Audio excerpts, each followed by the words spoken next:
What's up, guys? It's Scar from theScore eSports here with WildTurtle from Immortals after they just played against Echo Fox. How do you think about that series? Well, we just kind of played how we normally played, and they made tons of mistakes, so we just capitalized on every mistake they made. It must obviously be people don't know this, but it's kind of a little bit difficult to play against the last rated team because you have to take them just as seriously as the second place team. Or like the third place team, but they have no pressure on them to perform. Whereas you guys have all the pressure to always perform. Do you find it to be like maybe sometimes difficult to play against these lower rated teams? Yeah, like I think our coaching staff like constantly had to remind us that Echo Fox is like even though they're the bottom team, like they can still take a game off us. So we just always need to be prepared and 100% focused, and that's what we did. What do you think about Echo Fox's problems right now? Like obviously they're very very bottom of the seed, but when you play against them or when you see them play, what really stands out to you as something that like is a very glaring weakness of theirs? I think they just don't have a win condition. Like whenever they're playing the game, they don't know how to win the game. They don't know how to close out the game. They just don't know where to go, and that's what it feels like every time I'm watching their game. And they're always in the wrong places, so that's what I get. Uh, they recently picked up the jungler Kez, and they got him because he's like a veteran of the scene. Do you feel like that was like a good pickup by them, or like did you kind of understand the move? Yeah, I think Kez was always doing like pretty like he's always been in LCS like a couple times. He always has like decent performance. So I wouldn't say he's bad, and he's definitely a veteran. But it's hard to say like replacing one player can't solve all your problems sometimes. Yesterday, I interviewed Paul Belter, and Paul Belter said that he was actually really, really frustrated coming out of a win, actually, when he said that you guys had a lot of drafting problems. You guys commonly draft no CC team comps that have to be, CC has to be made up through either you or essentially him. Do you feel like you kind of corrected some of your drafting problems today? Yeah, we definitely did. I think one of the games we definitely wanted to play.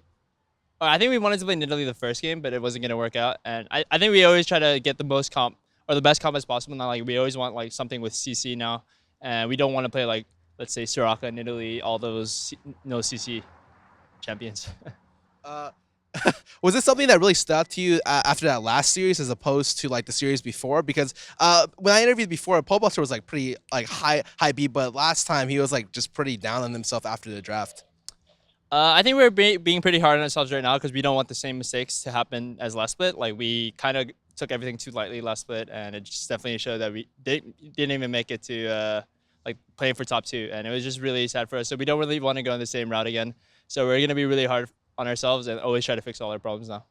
Uh, I always keep bringing up Paul Buster, but it's just really interesting. Yesterday, I asked him what a single champion he would want on every team he ever built. And he said Sivir because he thought that Sivir was the single best champion in the game right now. Do you agree with him?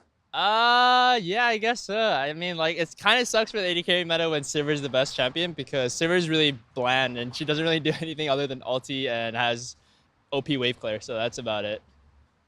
And how exactly do you see the AD carry role right now? You know, there's a before it was like very jungle dominant. Now everyone's saying it's very mid dominant. Where do you think the AD lies in terms of like rankings?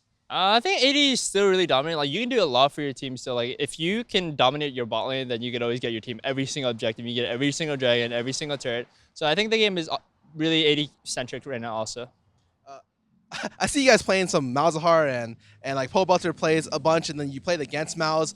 What's it like with Malzahar in the game currently? just try your best to not make any mistakes because if you make like one like slight mistake, he can ghost at you and then ult you, even flash ult you. And if you don't have that QSS, then you're just kind of gonna lose that team fight for your team.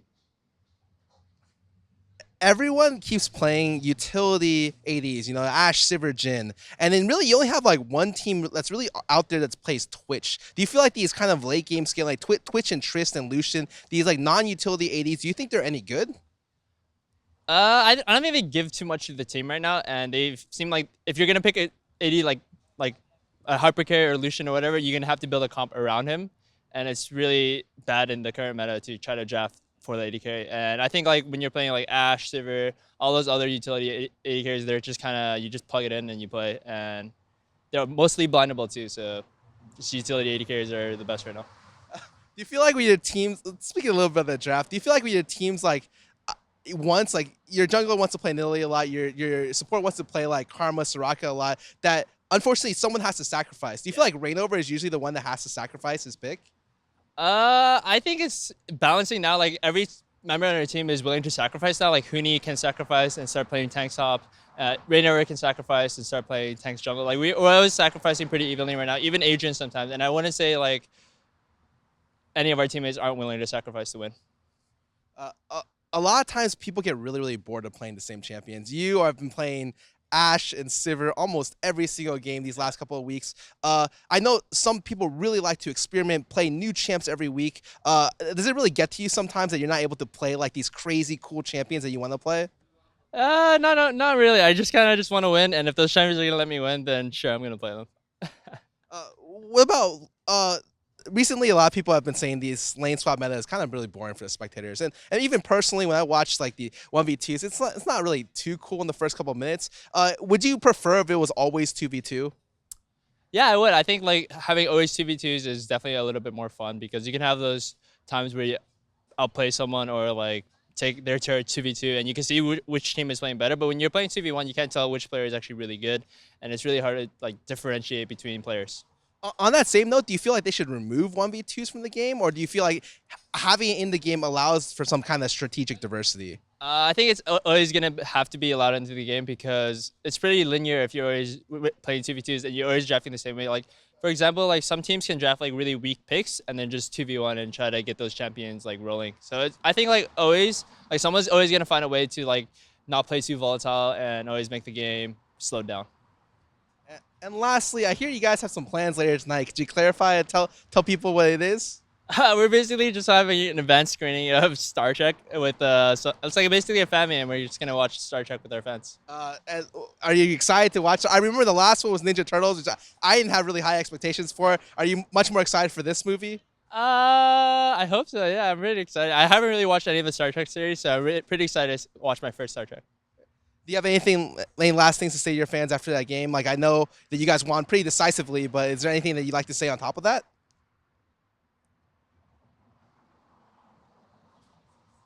No. Scar here from theScore. He's just here with a man with very few words. You can find more content online and on our mobile app. Thank you guys. Hope you guys have a nice day.